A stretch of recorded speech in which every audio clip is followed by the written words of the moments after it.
పొరపాటు జరిగితే పేదవాడు అన్యాయం అయిపోతాడని చెప్పిన మాటలు ఇప్పుడు అదే జరుగుతూ ఉంది. పేదవాడు అన్యాయం అయిపోతూ ఉన్నాడు. ఇవాళ ప్రభుత్వం వచ్చిన తర్వాత గత ప్రభుత్వంలో వచ్చిన జిఎస్టీ కేంద్ర ప్రభుత్వం నుంచి మనకి రావాల్సిన వాటా వచ్చింది సుమారుగా 5,800 కోట్ల రూపాయలు వచ్చింది. గత ప్రభుత్వం సంపాదించిన ఆదాయంలో కేంద్రం తాలూకా అక్కడ ఆంధ్రప్రదేశ్ రాష్ట్రం తాలూకా వచ్చిన వాటా 5,800 కోట్ల దాకా వచ్చింది. ఆ డబ్బు నీ దగ్గర పెట్టుకున్నావుగా.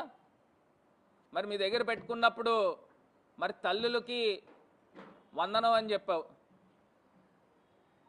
మరి తల్లులకు వందనం అని చెప్పి మరి ఏం చేస్తూ ఉన్నావు? మరి ఇవ్వాలి కదా డబ్బు. మరి పిల్లల్ని స్కూల్స్కి పంపించాలిగా. నాడు నేడు పరిస్థితులు ఏమవుతాయో ఎవరికి కూడా తెలియదు.